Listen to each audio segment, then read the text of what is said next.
bọ̀ tí iná bá lọ ń sìn báyìí kò sí ní ọ̀tò báyìí kò sí lọ́tò báyìí tí iná bá lọ ń sìn báyìí ẹ̀yin lẹ́sẹ̀ máa wá tàn bíbí. àṣẹ switch ẹ̀ wá sí ìsàlẹ̀. tẹ bá switch ẹ̀ wá sálẹ̀ ń sìn báyìí ẹ máa tàn bíbí. tí kìíní bá dédé wálẹ̀ breaker ni ó mì pé high voltage kan wọlé ká kó fi dé bíbí ló ṣe ṣe báyìí. then tẹ́yìn náà bá plug nǹkan tó lágbára ju inverter yìí lọ ń sìn báyìí tẹ́ bá plug nǹkan tó lágbára ju inverter yìí lọ ń sìn báyìí eléyìí náà máa trip off. tẹ́ bá wá ń try àti tàn tó sì wà ńlẹ̀ yẹn ẹ lọ check àwọn kan tán plug ó lè jẹ́ bí àwọn plug nǹkan tó ju agbára kìíní yìí lọ.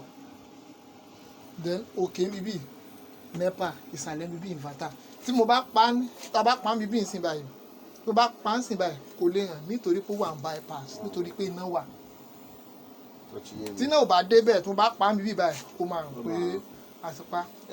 mẹ́mi wo ni ṣé láṣẹ ká máa mọ̀ pé iná ti lọ ni ká lè mọ lóòdù tá a máa gbé kúrò.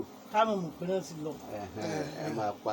no ẹ filẹ̀ báyìí nídìí kẹ́ máa dé bíbí ibi báyìí ibi nìkan ló kàn. bíbí ẹ máa gbọ́ o ẹ máa gbọ́. nítorí lóòdì ṣe pọ̀. bíbí ṣe kàn wá náà bíbí ṣe kàn wá náà normally ṣe mọ̀ pa àti ọ̀nù ìbátà níbí tí iná bá dé náà àlè mọ̀ tí iná bá lọ àlè mọ̀. ara tí iná bá dé ń sìn tí iná bá lọ gbogbo náà níbí máa kú. tí iná bá lọ bẹ́ẹ̀ àlè òkè àṣẹ wàá dá ilé ìpadà ó bẹ́tà ilé nìkan láàmú dé. so tí iná bá ti lọ báyẹn á ti mọ àwọn lóòdù tá a máa yọ àdé ṣe ní. kí yọ̀ nǹkan àná àyọ̀ nǹkan.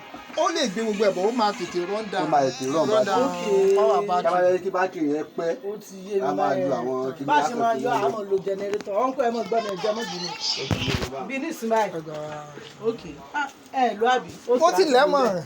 ok èmi tún fẹ́ dá padà ní o a ti lò fẹ́ mi ẹ mọ̀ gbọ́ ilé báyìí iná ìjọba lélẹ̀ báyìí tí iná bá ti lọ àá wọlé wá àá wà fà wá.